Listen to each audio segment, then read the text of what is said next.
Welcome to Robert Kiyosaki's The Business of the 21st Century. Robert Kiyosaki is recognized internationally as one of today's leading financial experts. The author of the best-selling Rich Dad, Poor Dad, his books have been translated into 51 languages in 109 countries and sold more than 28 million copies worldwide. Robert has spent his life educating people on how to attain financial freedom.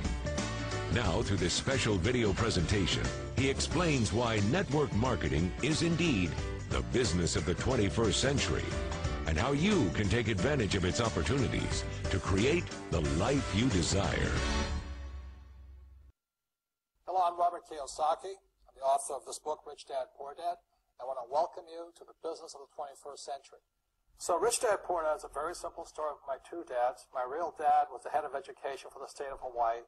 Great guy, PhD, like I said, head of education, smart guy, but he also ran for lieutenant governor of the state of Hawaii as a Republican.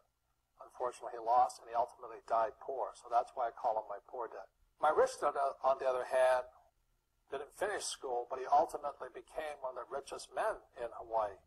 So he was my best friend's father, and starting when I was just the age of 9, my rich dad began teaching me about money and business, and why the rich are getting richer, and why there's this big gap between the rich and everybody else today.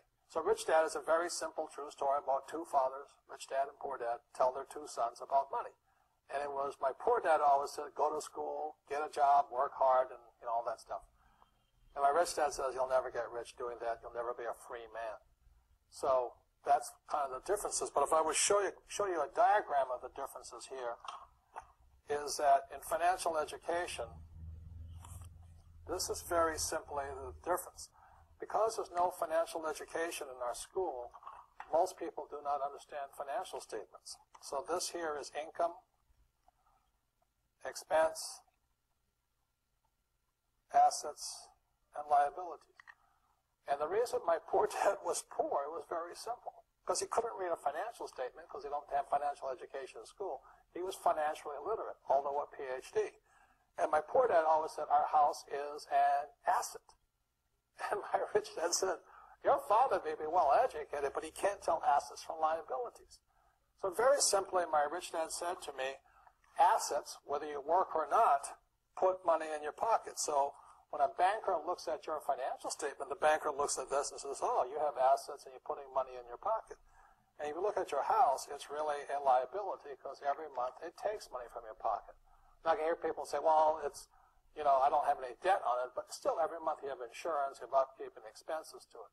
So very simply, the reason I'm a rich man today was I knew the difference between assets and liabilities. And I get richer and richer because every year I add more assets to my balance sheet here.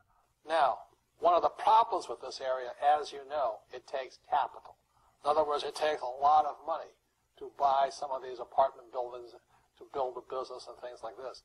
But there is a way. There is a way to do it with very little capital, and that's what I'm here to talk to you about. It's about a business for the 21st century.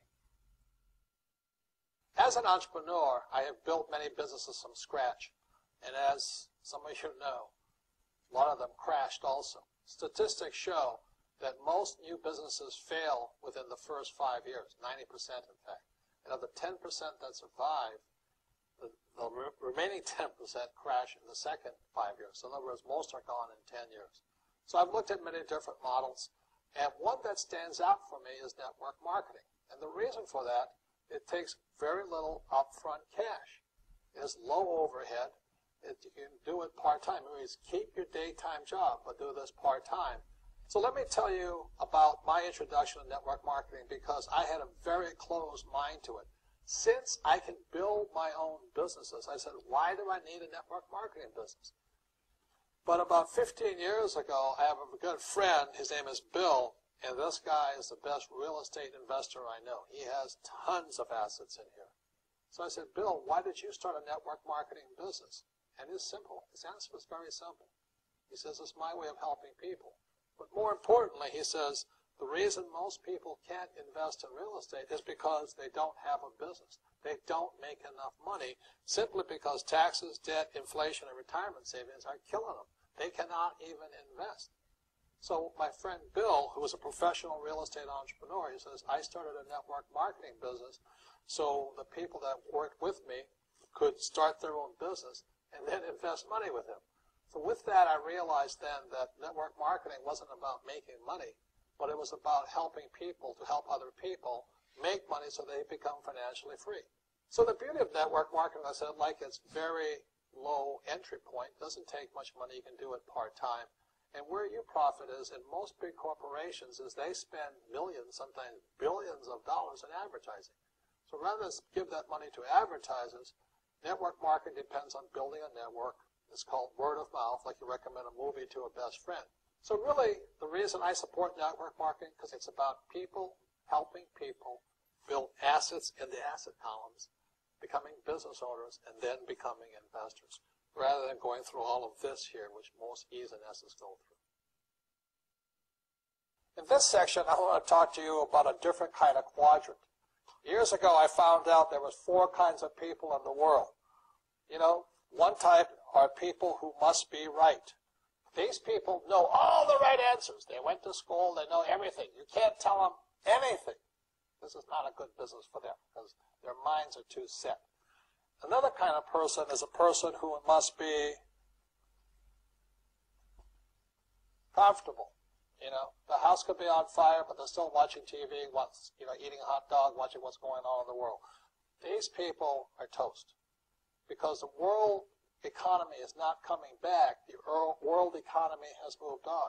And people who need to be comfortable will probably be left behind. So the people who need to be comfortable, you probably shouldn't talk to them because you only make them uncomfortable. And they're probably not going to make the move because number one priority is being comfortable. Another kind of person is a person who must be liked. You know, they want to please everybody. This is probably not the business for them either, you know, because they want somebody else's approval. They want to be the good little boy or girl saying, I did the right thing, didn't I? You like me, don't you? And so they'll probably not be successful in the 21st century because they'll probably want to be liked by people who have to be right. And people want to be comfortable. All right, then be comfortable. All right, you're very right. You know, it's part of being liked. But the business for the people of the 21st century are people who must win. And that's where I am at. One of the best things I was taught in the Marine Corps and at military school is not how many times you get knocked down, it's how many times you stand up. When somebody knocks you back, what do? Oh, you hurt my feelings? You'll probably not be successful. The world will probably pass you by. Because as I said, the world economy is moved on. It's not coming back. So winners will win, but winning takes sacrifice. Success takes sacrifice. And these are the people who will do best in business of the 21st century. So when you're talking to people, you know, about this business, you have to look at them and ask yourself, is this person really just going to be liked and they'll tell you what you want to hear? Or they're going to argue with you because they know all the right answers, or they're going to get very upset with you for disturbing them. So what you're looking for in the network marketing business are people who want to win. People who know the economy has moved on. You'll find every race, gender, age, and background in network marketing. But what they really want to do is they want to win. It really is a true playing field in the world, but not for these people. These people will left behind. Network marketing is for people who want to win because network marketing is a business model of the future. If you want the government to take care of you, then just keep doing what you want to do. It is possible for everyone to win, but the problem is you've got to commit to it. You've got to say, this is what I'm going to do. I'm going to dedicate 5 years of my life. Well, look at the leaders and say, those are the people I want to be like. Those are the kinds of people I want to hang out with. That's what you got to say to yourself. And I want to help other people do what I want to do and win in life. And that's why I support network marketing, because it really is the business for the 21st century.